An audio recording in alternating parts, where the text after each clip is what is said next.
What's going on, everybody? Today I'm going to be talking about Bruce Lee and how I think he would fare in the UFC. This is a topic that people bring up quite often. They say that Bruce Lee was, the man. He could beat anyone in the UFC. He was a lot faster, a lot stronger. They talk about the one-inch punch. They talk about his sidekick and how it felt like they were getting hit by a truck and all of these things.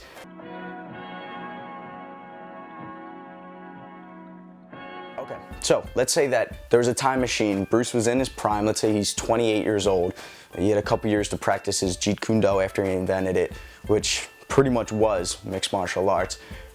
Took a time machine, right? He got inside it and he came right now to 2013, and we put him in the ring with, we'll say, Dominic Cruz, since Bruce was, through the research that I found, about 135 pounds. They say, some sources say he went up to like 160 when he was doing his weight training, but let's say he cut weight, he dropped down to 135, he's fighting Dominic Cruz.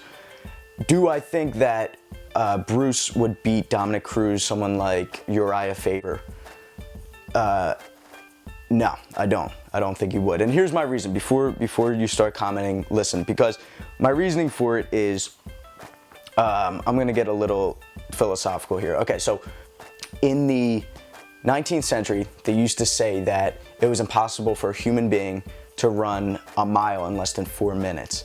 And up until 1954, a dude named Roger Bannister beat it. He ran it in 3 minutes and 59 seconds or something. He beat it in less than a second.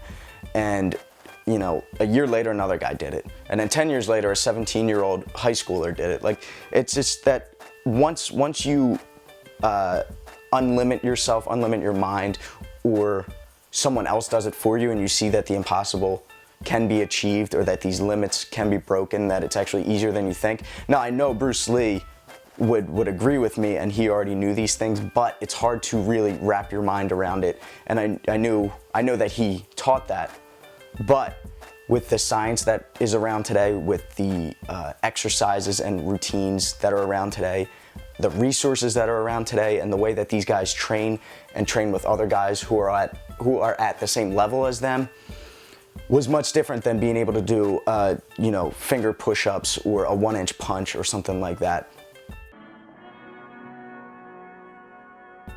So I think that these guys have a lot more practical routines that they get to go through, where they're actually fighting, practicing, sparring, hours, 6-7 days a week, whereas Bruce spent a lot of his time acting and filming, or interviews, or studying.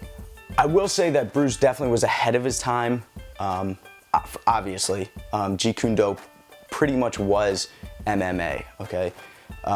He combined a bunch of different martial arts. So I think that if Bruce were to go into UFC 1 or 2, where he were to fight Royce Gracie, Ken Shamrock, saying maybe if he was a little bit bigger, if those guys were a little bit smaller, I think he would have won those in his prime.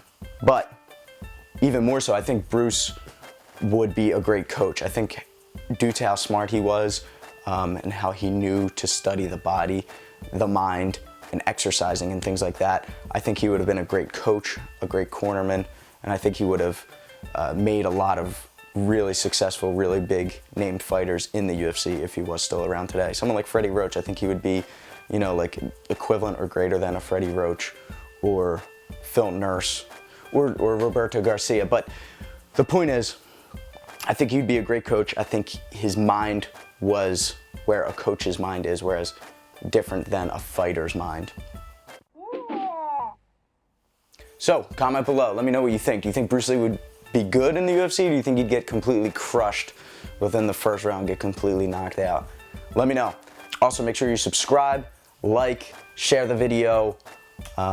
Big things are coming, guys. Stay tuned. Big things are coming with fight tips. So, stay tuned. Can't wait. Be excited. I'm excited. Be excited. We're gonna win. We're all gonna win. Woo! See you guys soon.